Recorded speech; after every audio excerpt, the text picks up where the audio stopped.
खाता को लक्षे पठाइबे सरकार अकाउंट रे जमा हेबे 1 लाख। एही दिन आसीबो टंका। निर्वाचन परे परे सरकार एक खुशी खबर देइछंती।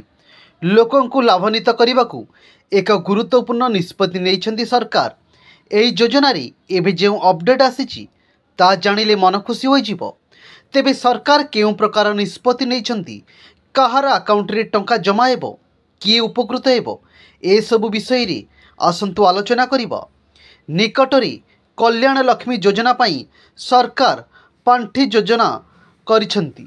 2024-25 आर्थिक वर्ष पाई 725 कोटी टंका मंजूर करिसंती सरकार।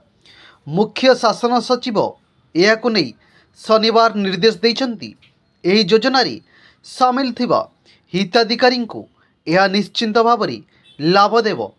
एहाकु नै सूत्ररु जना पड़िछि जे निर्वाचन आचरण विधि हटिबा परे सरकार पक्षरु दिया जाइथिबा प्रतिश्रुति रे कल्याण लक्ष्मी सह अन्य केतेक योजना पुनः कार्यकारी हेबार संभावना रही। विधानसभा निर्वाचन पूर्व कल्याण लक्ष्मी योजना रे प्रदान करा जाइथिबा आर्थिक सहायता व्यतीत सुना मध्यम प्रदान करा जिवो नै घोषणा होईछि। एहा द्वारा योग्य हिताधिकारी को अनेक लाभ मिल पारिबो। दीर्घ दिन धरी यही प्रसंग आलोचना हेउथिबा बेले एही योजना रे एबे आर्थिक सहायता प्रदान आरंभ होईछि। एहा परे हिताधिकारी को एक प्रकार आश्वस्ति मिलिछि कहले अत्युक्ति हेब नाही। टंका सह सुना मध्यम प्रदान करा जिबा नै सरकार घोषणा करथिले।